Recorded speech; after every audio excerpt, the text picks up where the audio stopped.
ಎಲ್ಲರಿಗೂ ನಮಸ್ಕಾರ. ಸಭಿ ಕೋ ಮೇರಾ ನಮಸ್ಕಾರ. ಭಾಷಾ ಸೇತು ಕನ್ನಡದ ಮೂಲಕ ಹಿಂದಿ ಕಲಿಕೆ 6ನೇ ದಿನದ ವಿಡಿಯೋಗೆ ತಮಗೆಲ್ಲರಿಗೂ ಸ್ವಾಗತ. ಪ್ರತಿದಿನದಂತೆ ದಿನಬಳಕೆಯ ಕೆಲವು ಹಿಂದಿ ಪದಗಳ ಪರಿಚಯ ಮಾಡಿಕೊಳ್ಳೋಣ. ದೂಧ್ ಅಂದರೆ ಹಾಲು, ದಹಿ ಮೊಸರು, ಮಕ್ಕನ್ ಬೆಣ್ಣೆ, ಘೀ ತುಪ್ಪ, ಶಹದ್ ಜೇನುತುಪ್ಪ, ಮಲಾಯಿ ಕೆನೆ, ಛಾಚ್ ಅಂದರೆ ಮಜ್ಜಿಗೆ. ಇವುಗಳಲ್ಲಿ ದೂಧ್ ಮತ್ತು ದಹಿ ಇವು ನಮಗೆ ಪರಿಚಿತವಾದ ಪದಗಳು. ದೂಧ್ ಪೇಡ ಅನ್ನೋದು ಬಹಳ ಜನಪ್ರಿಯವಾದ ಸಿಹಿ ತಿಂಡಿ, ಹಾಲಿನಿಂದ ಮಾಡಿದ ಪೇಡ ಅಂತ. ದಹಿ ಪುರಿ, ದಹಿ ವಡ ಇವುಗಳನ್ನ ನಾವು ಪ್ರತಿನಿತ್ಯ ಕೇಳ್ತಾ ಇರ್ತೀವಿ. ಹಾಗೆ ಕೃಷ್ಣನನ್ನು ಮಾಖನ್ ಚೋರ್ ಅಂತ ವರ್ಣಿಸಿದ್ದಾರೆ. ಮಕ್ಕನ್ ಅಂದರೆ ಬೆಣ್ಣೆ, ಬೆಣ್ಣೆಯ ಕಳ್ಳ. ಚೋರ್ ಅಂದರೆ ಕಳ್ಳ ಅನ್ನೋ ಅರ್ಥ ಹಿಂದಿಯಲ್ಲಿ.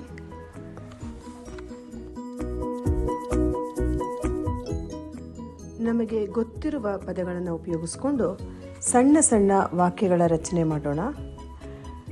ಮುझे ಅಂದರೆ ನನಗೆ ಅಂತ ಅರ್ಥ. ಚಾಹಿಯೇ ಅಂದರೆ ಬೇಕು. ಮುझे ದೂಧ್ ಚಾಹಿಯೇ ಅಂದರೆ ನನಗೆ ಹಾಲು ಬೇಕು. ಮುझे ದಹಿ ಚಾಹಿಯೇ ನನಗೆ ಮೊಸರು ಬೇಕು. ಮುझे ಪಾನಿ ಚಾಹಿಯೇ ನನಗೆ ನೀರು ಬೇಕು. ಮುझे ಗರಂ ಪಾನಿ ಚಾಹಿಯೇ ನನಗೆ ಬಿಸಿ ನೀರು ಬೇಕು. ಮುझे ठंडा दूध ಚಾಹಿಯೇ ನನಗೆ ತಂಪಾದ ಹಾಲು ಬೇಕು. ಹಿಂದಿನ ತರಗತಿಗಳಲ್ಲಿ ನಾವು ಕೆಲವೊಂದು ಪದಗಳ ಪರಿಚಯ ಮಾಡಿಕೊಂಡಿದ್ವಿ. ಅದರಲ್ಲಿ ಹಳ್ಳಿ, ಕೆರೆ, ನೀರು, ಆಕಾಶ, ಚಂದ್ರ, ತಂಗಿ, ಮನೆ ಇತ್ಯಾದಿಗಳು. ಅವುಗಳನ್ನು ಬಳಸಿಕೊಂಡು ಕೆಲವು ವಾಕ್ಯಗಳನ್ನು ಮಾಡೋಣ. ಹಿಂದಿಯಲ್ಲಿ ಮೇ ಅಂದರೆ ಅಲ್ಲಿ ಅಂತ, ನಾನು ಅಂದರೆ ಮೈ ಅಂತ ಹೇಳಬೇಕು. ಅಲ್ಲಿ ಅಂದರೆ ಮೇ. ಹಳ್ಳಿಯಲ್ಲಿ ಕೆರೆ ಇದೆ ಅಂತ ಹೇಳಬೇಕಾದ್ರೆ ಹಳ್ಳಿ ಅಂದರೆ ಗಾಂವ್. ಗಾಂವ್ ಮೇ ತಾಲಾಬ್ ಹೈ. ಗಾಂವ್ ಮೇ ತಾಲಾಬ್ ಹೈ ಅಂದರೆ ಹಳ್ಳಿಯಲ್ಲಿ ಕೆರೆ ಇದೆ. ಕೆರೆಯಲ್ಲಿ ನೀರು ಇದೆ. ತಾಲಾಬ್ ಮೇ ಪಾನಿ ಹೈ. ತಾಲಾಬ್ ಮೇ ಪಾನಿ ಹೈ. ನೀರಿನಲ್ಲಿ ಮೀನು ಇದೆ. ಪಾನಿ ಮೇ ಮಛಲಿ ಹೈ. ಆಕಾಶದಲ್ಲಿ ಚಂದ್ರ ಇದ್ದಾನೆ. ಆಸ್ಮಾನ್ ಮೇ ಚಾಂದ್ ಹೈ. ಮನೆಯಲ್ಲಿ ತಂಗಿ ಇದ್ದಾಳೆ. ಘರ್ ಮೇ ಬಹನ್ ಹೈ. ಮುಂದುವರೆದು ಇನ್ನು ಕೆಲವು ವಾಕ್ಯಗಳನ್ನು ನೋಡೋಣ. ಆಶ್ರಮದಲ್ಲಿ ಭೋಜನದ ವ್ಯವಸ್ಥೆ ಇದೆ ಅಂತ ಹೇಳಬೇಕು ಅಂದರೆ ಇಲ್ಲಿ ಆಶ್ರಮದಲ್ಲಿ ನಮಗೆ ಗೊತ್ತಿದೆ ಹೇಳೋದಕ್ಕೆ. ಆಶ್ರಮ ಮೇ ಭೋಜನ್ ಕಿ ವ್ಯವಸ್ಥಾ, ಊಟದ ವ್ಯವಸ್ಥೆ. ಕನ್ನಡದಲ್ಲೂ ಕೂಡ ಭೋಜನ ವ್ಯವಸ್ಥೆ ಅನ್ನುವಂತಹ ಶಬ್ದಗಳನ್ನ ನಾವು ಬಳಸ್ತೀವಿ. ಎರಡು ಸಂಸ್ಕೃತ ಮೂಲದ್ದಾಗಿರೋದ್ರಿಂದ ಹಿಂದಿ ಮತ್ತು ಕನ್ನಡದಲ್ಲಿ ಬಳಸ್ಬೋದು. ಆಶ್ರಮ ಮೇ ಭೋಜನ್ ಕಿ ವ್ಯವಸ್ಥಾ ಹೈ. ಭೋಜನದ ವ್ಯವಸ್ಥೆ, ಭೋಜನ್ ಕಿ ವ್ಯವಸ್ಥಾ.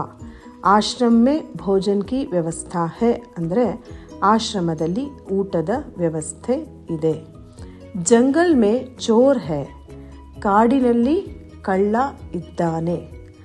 ಮೈಸೂರ್ ಮೇ ರಾಜ್ ಮಹಲ್ ಹೈ. ಮೈಸೂರಿನಲ್ಲಿ ಅರಮನೆ ಇದೆ. ಅರಮನೆಗೆ ಹಿಂದಿಯಲ್ಲಿ ರಾಜ್ ಮಹಲ್ ಅನ್ನೋಂಥ ಶಬ್ದವನ್ನು ಬಳಸ್ತಾರೆ. ಮೇರಾ ಘರ್ ಮೈಸೂರ್ ಮೇ ಹೈ. ನನ್ನ ಮನೆ ಮೈಸೂರಿನಲ್ಲಿದೆ. ಕೃಪಯಾ ಧ್ಯಾನ್ ದೇ, ದಯವಿಟ್ಟು ಗಮನ ಕೊಡಿ. ಮೈ ನಾನು, ಹಿಂದಿಯಲ್ಲಿ ಮೈ ಅಂದರೆ ನಾನು. ಮೇರಾ, ಮೇರೆ, ಮೇರಿ ಇವುಗಳು ನನ್ನದು ಅನ್ನೋ ಅರ್ಥದಲ್ಲಿ ಬಳಕೆಯಾಗುತ್ತವೆ. ಮುझे ಅಂದರೆ ನನಗೆ. ಚಾಹಿಯೇ ಬೇಕು.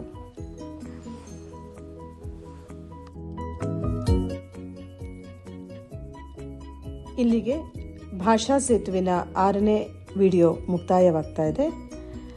ಮೈ ಡಾಕ್ಟರ್ ಕರುಣಾಲಕ್ಷ್ಮಿ, ಮೈಸೂರು ಸೆ. ನಾನು ಡಾಕ್ಟರ್ ಕರುಣಾಲಕ್ಷ್ಮಿ, ಮೈಸೂರಿನಿಂದ. ಎಲ್ಲರಿಗೂ ಧನ್ಯವಾದ. ಸಭಿ ಕೋ ಧನ್ಯವಾದ.